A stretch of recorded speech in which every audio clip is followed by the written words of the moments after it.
पद्मिनीमें शरणमहं प्रपद्ये लक्ष्मीर्मेणस्य तां त्वां वृणे अಣ್ಣ ಹೇಳ್ಕೊಬೇಕು ಇದಂ ಫಲಂ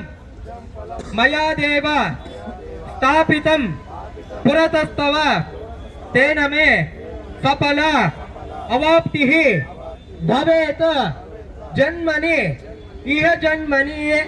ಏನು ಒಂದು ಮಹಾಮೇರು ಪರ್ವತವಾದಂತಹ ಶಿವರಾಜ್ ಕುಮಾರ್ ಅಣ್ಣನವ್ರಿಗೋಸ್ಕರ ಇವತ್ತು ವಿದೇಶದಲ್ಲಿ ಇದ್ದಾರೆ. ಆ ಒಂದು ಚಿಕಿತ್ಸೆಗೋಸ್ಕರ ನೀವು ಅಮೃತ ಮೃತ್ಯುಂಜಯನ ಆರಾಧನೆ ಹವನವನ್ನು ಮಾಡಿ ಇವತ್ತು ಅದಕ್ಕೆ ಪರಿಪೂರ್ಣವಾದಂತ ಪೂರ್ಣಾವತಿಯನ್ನು ನಾವು ಮಾಡ್ತಾ ಇದೀವಿ. ಈ ಪೂರ್ಣಾವತಿಯನ್ನ ಭಗವಂತ ಈಶ್ವರ ನೀನು ತಗೊಂಡು ಅಂದ್ರೆ ಸರ್ವಂ ದುಃಖಂ ದ್ರಾವಯೇತಿ ಇತಿ ರುದ್ರಹ ಅಂತ ಸರ್ವ ದುಃಖಗಳನ್ನ ನಾವು ನಾಶ ಮಾಡತಕ್ಕಂಥವನು ಈಶ್ವರ ಆಗಿರ್ತಾನೆ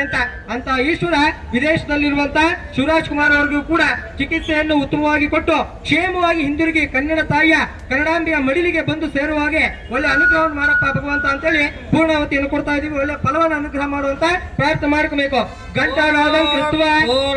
ಹೋತೆ ಹೊತ್ತಮಾಂ ಜೋತೆ ಸರ್ವಂ ವೈ ಪೂರ್ಣಾಹುತೆ ಸರ್ವಮೇವಾಪ್ಯೋತೆ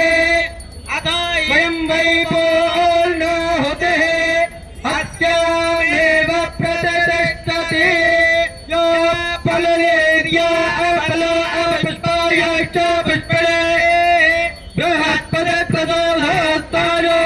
ಮಂಚಂಪಂ ಅಸಸ್ಸ ಇರಮಗ್ನಯೋ ಓಷಧೀಭ್ಯ ಇರನ್ನಮಮ ಸೋಮಶ್ಚ ಯಜಶ್ಚ ರಕ್ತತಾಮ ಚ ಬೃಹಚ್ಚಾರತಂತರಂಚ ತದ್ದೇವ ಅಗನ್ಮಾಮೃತ ಆಭೋಮ ಪ್ರಜಾಪತಯೇ ಪ್ರಜಾ ಆಭೋಮವೇ ಸ್ವಾಹಾ